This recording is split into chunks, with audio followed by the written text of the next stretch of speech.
Hey, what's up, ladies and guys? Welcome to Let's Fix Things. All right, on this video, I got my Cat 302.5 with a 3013 Perkins diesel engine, little three-cylinder diesel engine. And for years, I've been trying to find a nuisance oil leak on the Perkins. And I kind of had an idea where it is, and I think I finally figured it out, and I'm going to show you. It's basically the oil pressure sending unit, or the oil switch, some people call it. So the part that I ended up picking up for it, it's made, the brand is Max Force right there, and it's sorry about the wind. It is B1536617, and this one supposedly fits a Perkins 3013, a 3014, and a 3024 diesel Perkins diesel engine. So let me show you the symptoms of it.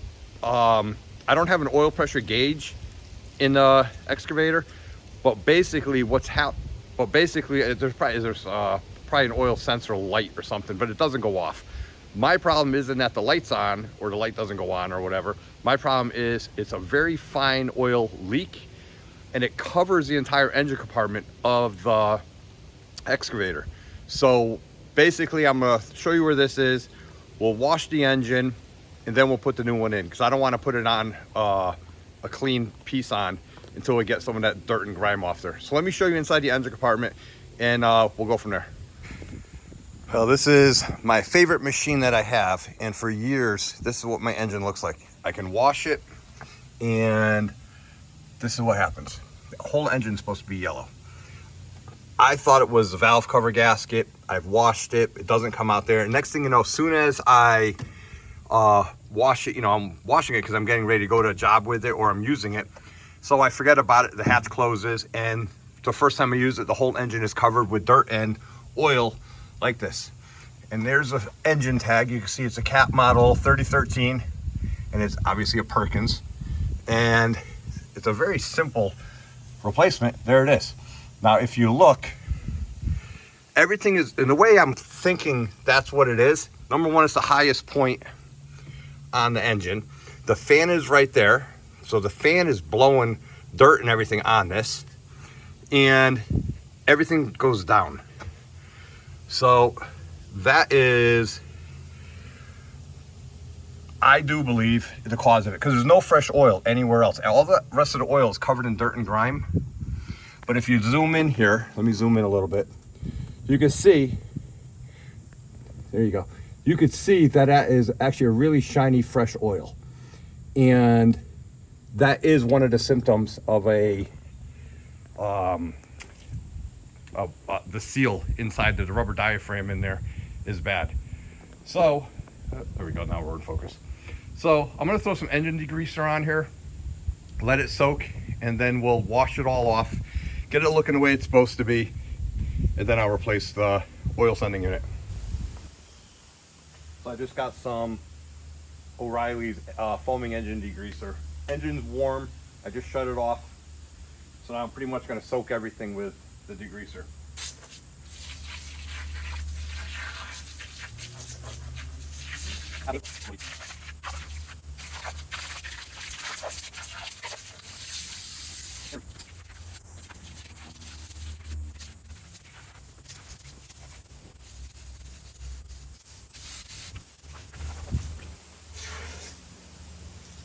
That's where the fuel tank is, and the hydraulic tank. That gets covered in oil and diesel fuel.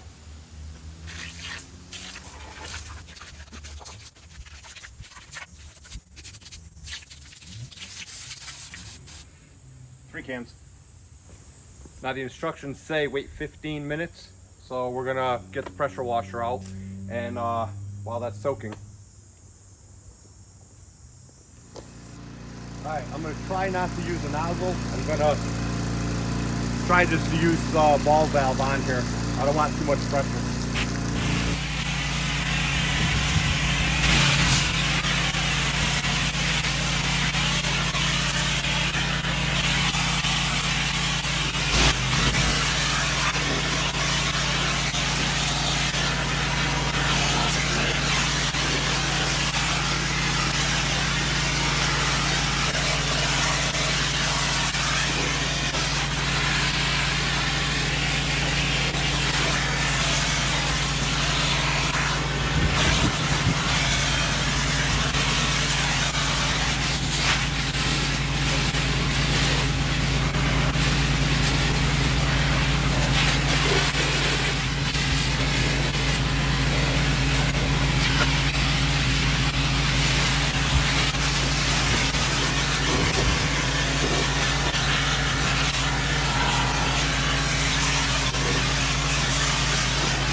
Well, the engine's clean.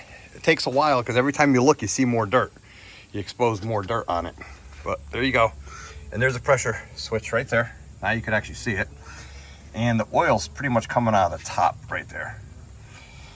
Right out of that seal. Right, should be right about here somewhere. So I'm gonna get an air gun. I'm gonna blow that off. I don't want to get any water in there. And this is where your fuel tank is. Your hydraulic level sight glass is there. So that's your hydraulic tank. This is your fuel tank. And that's your sight glass there. And this is basically just when you're filling it so you don't overfill it. So you start seeing it come up. So I have, I think 3/4 of a tank right now. But yeah, that gets covered in oil also from hydraulic, filling it with diesel fuel and hydraulic fluid. All right, well, like I said, it's nice and clean. I'm gonna get the blowgun and just blow off some of this water that's around the top here so I don't, make sure I don't get anything in there.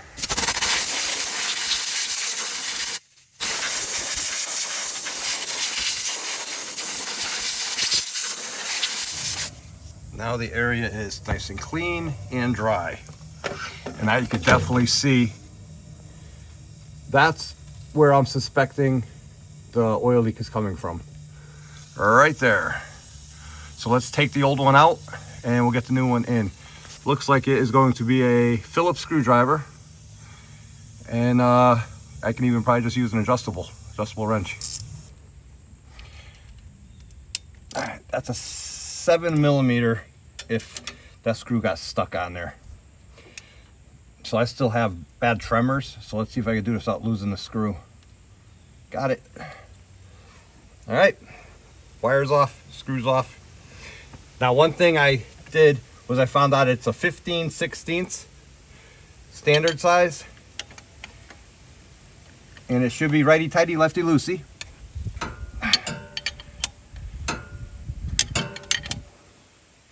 And I'm sure I could fit a socket on there if I so desired. And I'll probably get one to put the new one on, because this is gonna take forever. But it's 15/16.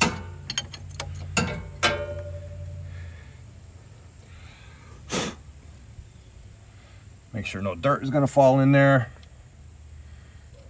There we go. So now let's compare the old one and the new one. So here's the old one. And the new one, there's the part numbers. I read them off earlier. I forgot how much it cost me. It wasn't that bad. The shipping cost $10. It was not available on Amazon or anything like that. I went to that company to get it. And here's a new one. All right, they look the same. One thing I'm gonna do is I'm gonna put some thread sealer on these threads. I just wanna prevent anything, any kind of oil, any oil leakage. I'd like to see if this fixes the oil splatter all over the place. So let me go get some thread sealant for this. The only 15/16 I could find real quick is 1/2 inch drive. Do not need 1/2 inch drive. All right, so I am just using Permatex thread sealant, high temperature. I guess it's good up to 400 degrees.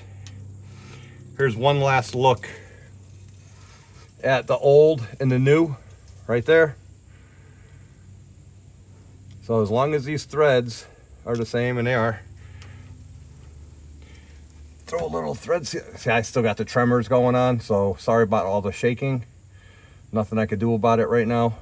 It's gonna take a while, they said, to get rid of them. All right, there's a little thread sealer. I had to mix the tube up a little bit. It wasn't mixed up yet. There we go. That's a little better. Let's wipe that off. All right, here we go.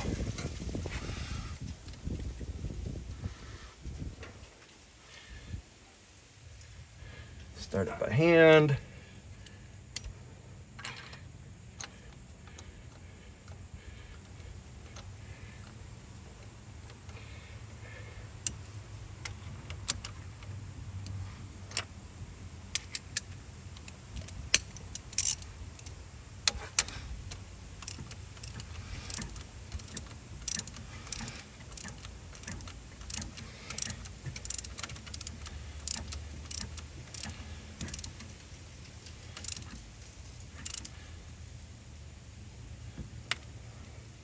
think that's pretty good.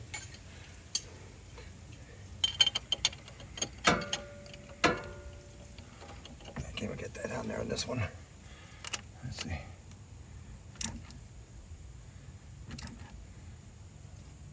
Yeah, I'm okay with that. All right, so let's put the wire back on.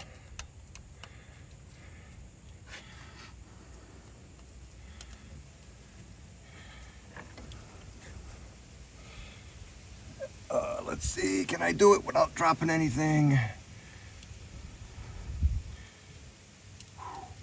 Got it.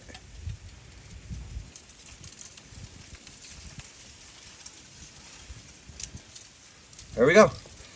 All right, well, I'm gonna let that sit up for a little while, set for a little while. Plus I want the machine to dry off all the electronics. All right, guys, I'm gonna let that set up for a while, especially because I just washed the machine. I'm gonna let the electronics dry out before I try starting it. And here's the old one. And the only thing I used was a 15/16 open-end box wrench and a 15/16 socket. Made it easier to get it in there quicker. And then I used the Permatex thread sealer. I just put a little bit on the threads.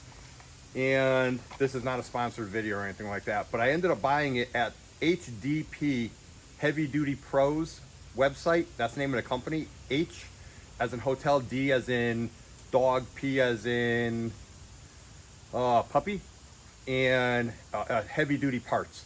Their website, they're the only company that had the one that even remotely looked like that excavator, the one that was on the excavator, and that actually said it fit the 3013 engine. I did not go through Caterpillar. They're just gonna sell me the same product through another company and probably upcharge me more. And so it was MaxiForce, MaxiForce. And yeah, like I said, it's a oil pressure switch / sensor, depending on what you want to call it. And it fits the Perkins 3003, the 3013, the 3014, and the 3024 engines. And yeah, let's hope it works. So let's give this time to dry and then we'll check back. Well, guys, it's been about 2 hours. So I'll zoom in on that, show you what it looks like. It looks just the same as 10 seconds ago. And then I will start the machine up and hopefully it doesn't leak. A lot of times you can't see it leak right away, so I won't really know until I run the machine for a couple hours and then it's covered with dirt again, basically. But we will try. So I just gave it a little bit of time for the thread sealer down there to cure, dry, whatever it's supposed to do. And I'm gonna jump in and start it up.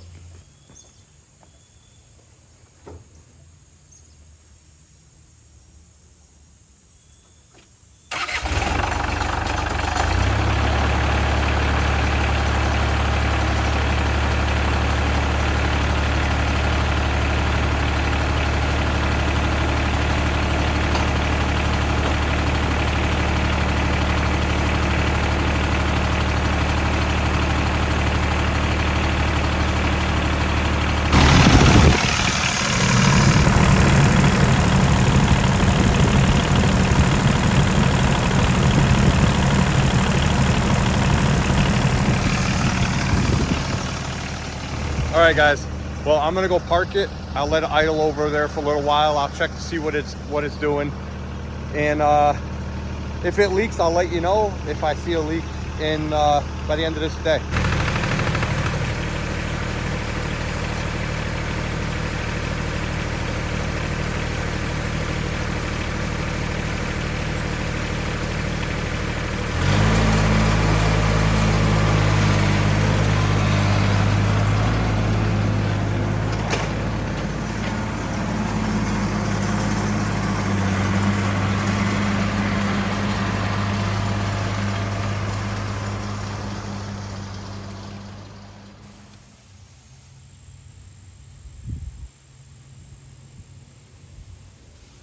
She's bone dry. Well, guys, I let the machine run for about 30 minutes over here and there's still no leak. So I'm gonna call that a success. I'm working on 2006 F350 back there. I think I found out what's wrong with it. 99% sure it wasn't a turbo and it wasn't a blown head gasket. So that's where I'm working now. So I just want to end this video on the 2001 Cat 302.5 mini excavator with a 3013 Perkins diesel 3-cylinder engine. We replaced the coolant, the oil pressure switch or the oil pressure sensor, whatever you want to call it. And I already gave you the part numbers. So don't forget to like and subscribe. Check out some of the other videos. I really do appreciate it. I am getting back into doing some videos on the channel. I had to take a little 2-month medical break, and I'm gonna rock and roll on it again. All right, guys, ladies and guys. All right, see you in the next one. Don't forget to check out the other ones.